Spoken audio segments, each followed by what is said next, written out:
one of my counselors at my community college, they were giving me resources and I asked them if there was anything that I wasn't aware of. And they shot me a link to Kids in the Spotlight website. And I was like, wow, that was pretty interesting because I never even knew that it existed prior then. And I was able to sign up and the rest is history. That's like legit my dream since like I can remember, since I was born, like wanting to direct and write. And I've already had a bunch of stories too, but that was one thing that they actually did clear up, which I kind of failed to see at the time, which was like the worst place to keep it is up here, right? You should start incentivizing yourself to start writing everything down and actually realizing your script so that it's not just all jumbled up here, you know? I have like literally tons and tons of stories that like I'm really dying to get out there. And I have a lot of faith and confidence in them. But it was just a matter of like doing it the way that I could because it was all just learning on my own. And like some of the screenwriting courses that I took at my college, they weren't like the greatest, right? Like the professor was brilliant, but it didn't offer me the kind of critiques that I guess I was kind of looking for. And that changed when I was taking Ryan, because he's the one who taught us screenwriting, Ryan Gibson. And he was the one that's like, okay, the way you're writing your scripts are like, it's too much like it's coming from here and not from here, you know? Like you're too busy thinking about how somebody should feel or how like your protagonist should feel instead of you actually putting yourself in there and right, like you want to be a director. Director is all about like working through here, like through your ego and your intellect, whereas like writing you have to kind of channel your heart out. And that's something that I'm still kind of going through the motions of, if I'm being honest, is like not trying to spend so much time up here, especially when I'm writing. When I first talked to him, it was all about like, okay, so here's my outline, this, you know, this happens and then A through B through Z, right? Like these are all the events that happen, right? And you know, it's like the whole cycle, right, of a story that everything comes full circle by the end of it, right? So everything that's been letting up here, and it basically boiled down to him like, okay, well, it's like you're trying to tell me that you're like the smartest person in the room when you don't need to, right? You're spending too much time on like all these other aspects of it, except for the heart of the story, which is us getting to know our protagonist and us empathizing with him or sympathizing with them and you know, getting attached to him, getting emotionally invested in your character. That's what's lacking, like the actual heart and meat of the story. I thought maybe since I was going into this brand new and everything, and the whole program seems to be centered around foster youth in particular, I thought maybe it'd be nice to tell an original story that's not one of my own out there, right? Because those are like the ones I'm really attached to, and I want to like do whatever I can to make those with my resources and whatever stuff I have at disposal.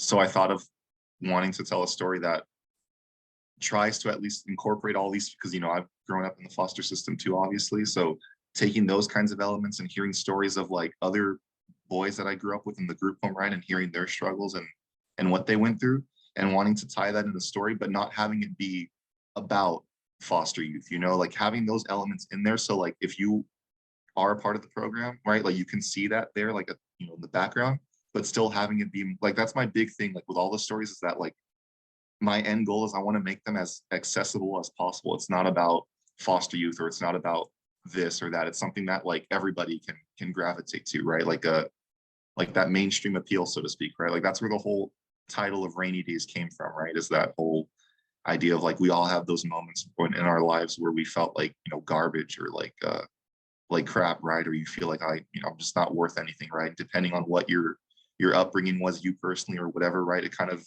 forms the way you end up perceiving yourself and your environment, right? Until you're able to hopefully get out of that. Damn, it was hard just to write the whole thing. Like I was going into it like with my own perspectives and like my memories of being in the system. And it's not like an autobiography. It's not like this is my story, you know. It was just kind of like something that I wanted to have appeal to everybody, but has all these little, it draws from all here and there, right? But it was the hardest thing that I wrote too, since I wrote other scripts too, but because, you know, Ryan was over here giving me like, no, like if you want to write good stories, you have to write from this perspective and you're not coming from that, you know. And he was really harsh on me with that. And there were lots and lots of nights where I was just like, I couldn't focus. Like I would have schoolwork, for example, and I'd have to push it aside because I wanted to focus on this. And I had so many nights where I was just like in tears and like in front of me, or like, oh my God, like how can I get out of my head? And just like going in these endless loops inside of my head, wanting deeply to get to start writing from this perspective, because, you know, I want to write good stuff and have it be emotional, impacting, and something new and original.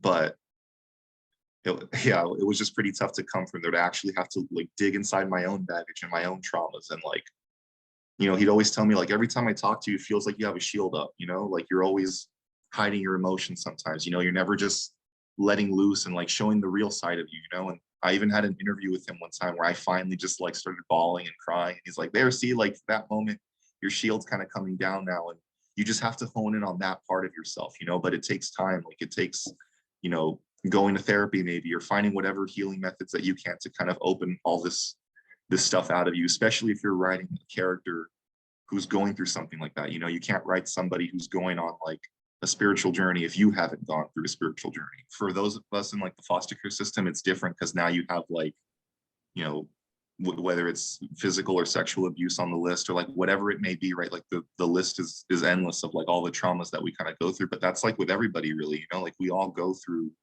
different types of traumas, and we all sort of project ourselves out there in different ways because of, things our dad told us, or our mom, or whatever experiences literally that we've been through in life, right?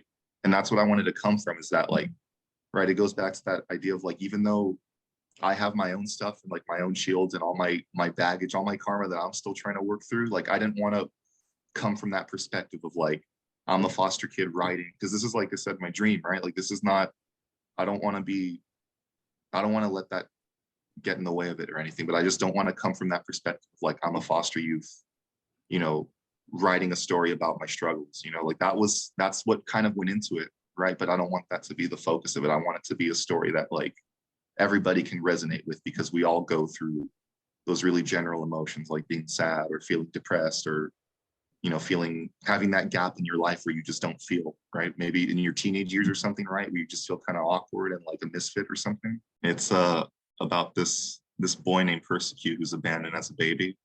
His dad, right as soon as he's born, his dad drops him into a garbage chute, and he lands in a big pile of garbage and everything. And these two parents are blessed enough to find him there, and they raise him as their own child and everything. And he starts just going through the motions of life, trying to carry all this baggage, and hopefully by the end of it, getting rid of some of it. I literally, like I said, that was literally the first thing I can remember, like when I was a kid. I can't remember like a pinpoint moment. Like it just feels like that desire has always been there. Like it came from me, like walking in the city, for example, with my mom, and like wondering why, like, why do we wear these like weird looking suits, right, with ties and everything, and like why are we so fixated on money, and why is there war, and why is there suffering, like why is all this happening right now, right? And wanting to tie that in a way where I can like make change or change people's lives.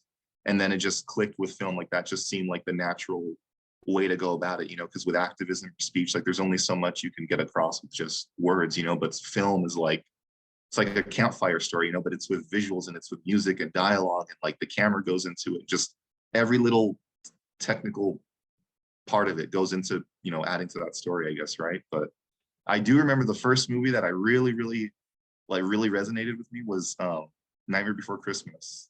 Tim Burton was like the big influence at the time. And I just saw that. I'm like, wow, like this is so like visually eye-popping, and like there's so much to look at. And it's just, it has this very, right, like even 20 or so years after it's been released, like it's still relevant, right? Because it has this very folk, it has like a Grimm's fairy tale kind of feel to it, like a folk tale, right? It adds it to that endlessness, the timelessness, I mean, excuse me. And that was something that I kind of wanted to go for, is like, I want to tell stories that have that same mainstream sort of appeal, that same timeless classic feel to it, where it people still resonate with it, years onward. And on top of that, it still has this like level of originality and creativity that just makes you go like, whoa, like I've never seen anything like this before. I know that Tim Burton growing up, like his idol was Vincent Price. And then it was a dream for him to finally work with him on Edward Scissorhands and with his short film Vincent.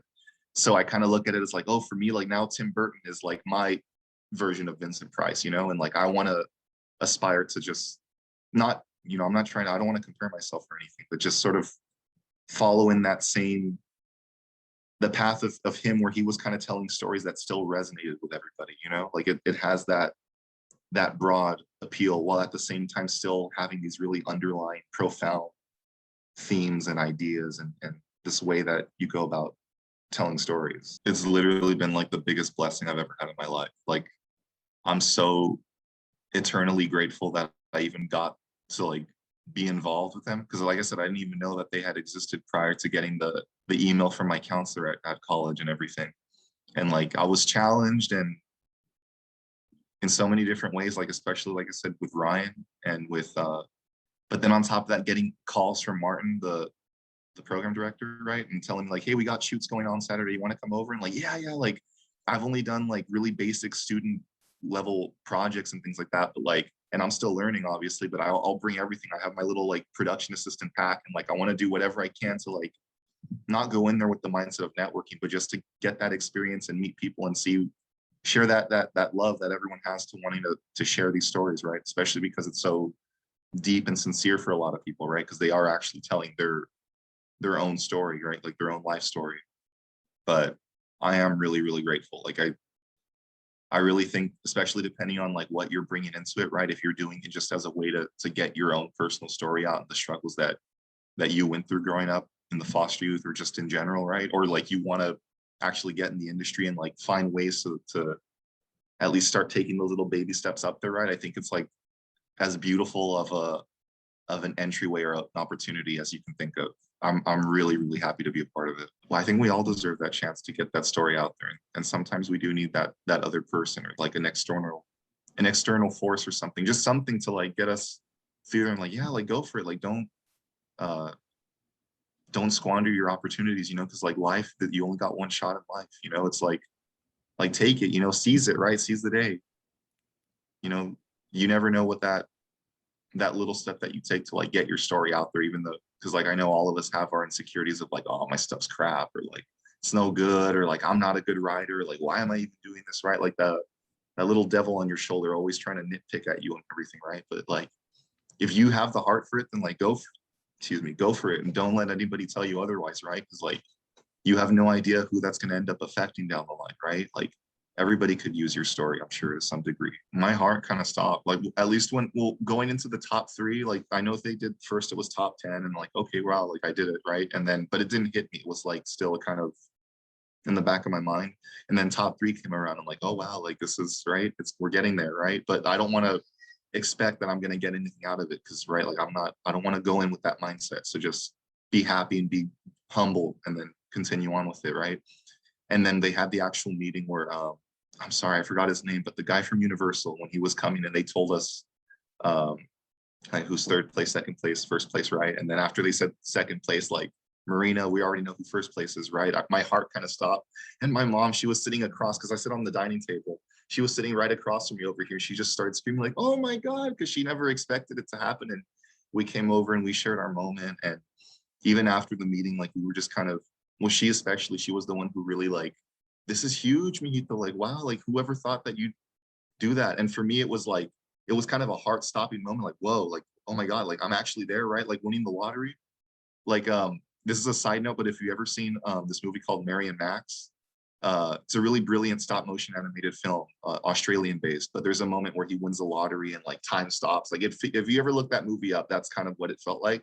But then it quickly kind of passed on, because now I'm like, okay, like I don't want to get hung up on that either. Like now I want to go to the next thing, which is like, because I'm obviously not the director for it, but like I still have that very like specific kind of like, but I wanted to come across this way or that way, and like now I want to be able to like get to know the director and like know what the next step is, and like now I want to get on like another story or like another script outside of Kids in the Spotlight. But yeah, long story short, it was mesmerizing.